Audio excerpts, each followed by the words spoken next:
Hi, I'm John Hornick. Welcome to this bonus lesson on making homemade potato chips. If I were marooned on a desert island and I could have only one food, it would probably be potato chips, specifically Utz potato chips from Hanover, Pennsylvania, which I grew up on and that I believe are the best chips in the world. Unfortunately, I can only buy Utz where I live by mail order, so sometimes I make my own. These chips are golden, crunchy, and paper thin, and the technique is different than others you'll find on the internet. I talk about storage of the chips at the end of the video, but these chips are likely to be history within a couple of days at the most. So let's start cooking. All right, now we're going to slice the potatoes for our potato chips. These are russet potatoes. They've already been peeled. I'm keeping them soaking in water until I slice them so they don't start to brown. And I've cut one in half, and we're going to slice that on the mandolin. And I want a very thin slice, and you can see this slice, you can see how thin it is. It's probably about 1/16 of an inch, and it's kind of flexible, okay? And that's what we're going for. Now, if you like a thicker chip, you can make a thicker chip, but I'm making thin chips, and we're going to slice all of our potatoes this way, cutting them in half first, and then slicing them. And then we're going to soak those slices in water while we are slicing the rest. Okay? And be careful when you get down to the end here because you don't want to cut yourself. There we go. All right. There's all of our slices from that half of a potato. We're going to put them into some water while we slice the rest. Okay, now here we have all of our potato slices soaking in the water, and they're in this water mainly to keep them from turning while I sliced all the other potatoes. But because they're in this water, that is their first soaking, okay? Now we're going to change them over into another bowl with ice water in it. So we have some ice in there. The ice helps to leach out the starch, at least so they say. And we're going to transfer all of these potato slices into this ice water, and we're going to let them soak for about 20 minutes.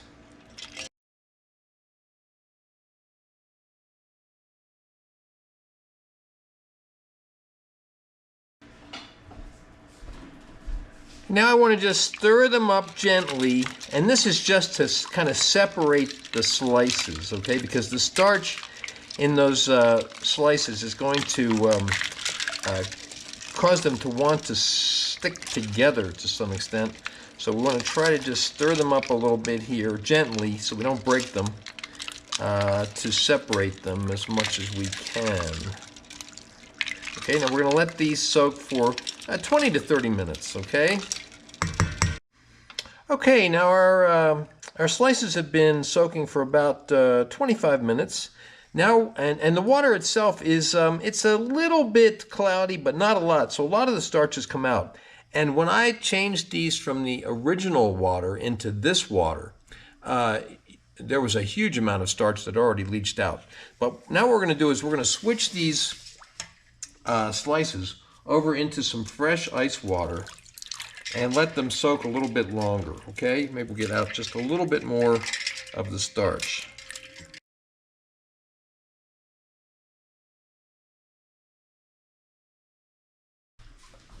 And again, we're just going to stir them gently. Actually, I'm going to add a little bit more water to this too, so they're covered a little bit better. But I'll do that off camera. So we're just going to stir these just a little bit so that they're separated. We're going to let them soak for another 10 or 15 minutes. Okay, the slices have been soaking for another 10 minutes or so. The water looks pretty clear. Now we're going to take the slices and we're going to lay them out on 2 layers of paper towels and let them dry. Okay, now this is going to take a little while because I have about 500 slices, so I'm only going to put out a few while I have the camera running. And then after we put them out to dry, we're going to blot them. Now, why did we soak them? Okay, we soaked them to remove excess starch, as much starch as we could. And removing the starch helps to prevent the chips from burning while they're being deep fried, and it also helps to keep them from sticking together. So we're just going to lay out all of these chips, future chips, to dry. One other thing I should mention is that we're doing this in a single layer, okay? I don't want to put them in more than one layer because I want them to dry thoroughly and I don't want them to stick together. Okay, now I've laid out all of the slices, and as you can see, there are quite a few of them. I calculate about 500 slices, okay? Now what we're going to do is blot them. Now you don't actually have to blot them, but if you blot them, it will they will dry faster, obviously. We want them to be completely dry, partly so that they will get nice and crisp in the oil, and partly because we're going to use these paper towels again after we cook the chips. We're going to lay them out on the towels to cool, and they need to be the paper towels need to be perfectly cool for that. Okay, now what we're going to do is blot them, and I'm going to try to do it very carefully so that I don't disturb them like this. So I laid down a towel and I just wipe my hand over the top and then carefully lift it away, and the chips have pretty much stayed in place. I see that there's still a little bit of dampness there, so I did it again. Okay, and I'm going to do that on all of these future chips. Okay, they have now all been blotted. We're going to let them dry. Now, how long is it going to take to dry? It depends entirely upon your climate, okay? If you're in a warm place with low humidity, they're going to dry, like I am, they're going to dry a lot faster. If you're in a cool place in the winter with the humidity where it's naturally going to be lower, they'll take less time. If you're in a place with higher humidity, they're going to take a lot longer. I'm guessing probably an hour, one to 2 hours for them to be perfectly dry where I am. Okay, I have my oil in a deep fry pan, and I'm using a pan that's made for deep frying, but you could use any heavy bottom pan. And you should have your oil about 1 inch below the rim so that it doesn't splash out onto you or the stove. I'm using canola oil. You could use any high smoke point oil. And I have about 60 ounces of oil. The more oil you have, the easier it is to regulate the temperature, okay? And we are going to bring the temperature up slowly to 320 degrees, and then we're going to turn the heat off, and we're going to add the chips. Now, you'll see a lot of other recipes that say 325, 350, but I'm using 320, but we're turning the heat off. And the reason for that is our chips are very thin. If you try to deep fry a very thin chip in 325 to 350 and you leave the heat on, it's going to cook very fast and they're going to get brown. Now I like brown, but we're going for something that's more golden. All right, so we are now at 320 degrees. We're going to turn the heat off and we're going to add our chips to the oil,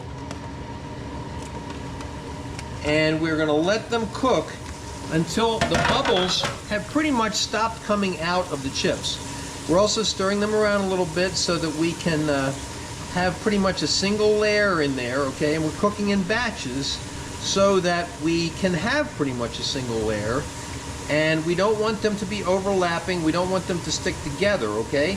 And so we're spreading them out a little bit in the oil, and we're going to let them cook as the temperature drops, which is going to allow the moisture to cook out of the chip without it cooking too fast and turning brown, okay? So we're going to let them cook until the bubbles have pretty much stopped coming out of the chips. Then we're going to scoop them out.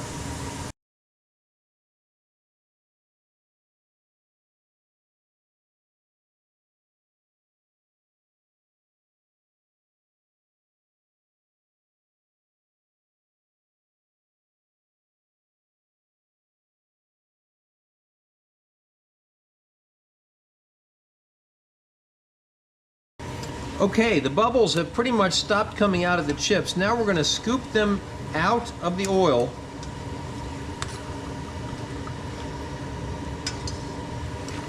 Then we're going to try to shake them a bit to get that extra oil off of them, okay?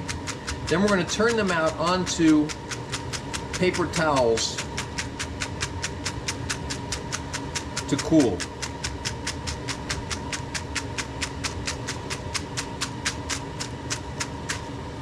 Okay. Okay, let's turn them out onto the paper towel. And we're going to try to have them in pretty much in one layer, okay? We don't want them to be on top of each other, because if they are, their heat will kind of cause them to steam against each other and they can get soggy, all right? So we want to have pretty much one layer on the paper towels. And while they're hot, we want to sprinkle them with a little bit of salt, okay? Let's move that one over here. If you salt them while they're hot, the salt will stick to them, okay? And we're going to just salt them lightly and then let them cool on the paper towels. All right, now we're almost finished with our batches of chips, but I wanted to show you the results of different temperatures. This is what I'm teaching. This is raising the temperature of your oil to 320 degrees, turning it off, and dropping in the chips immediately and letting them cook until the bubbles pretty much stop coming out of the chips and as the temperature drops. And we have a nice colored chip here. It's kind of golden. We've got some that have a little bit of brown or golden around the edge, some that are a little bit more golden, okay? And they have a nice snap to them, okay? The ones in the center, just this line of 4, these were cooked at 325 degrees without turning off the heat. And as you can see, they're much darker brown. They cook a lot faster because the moisture that's inside the chip can't evaporate fast enough before the chip has gotten brown. Now, I like them brown. I like these very much, but that's not where we're going for.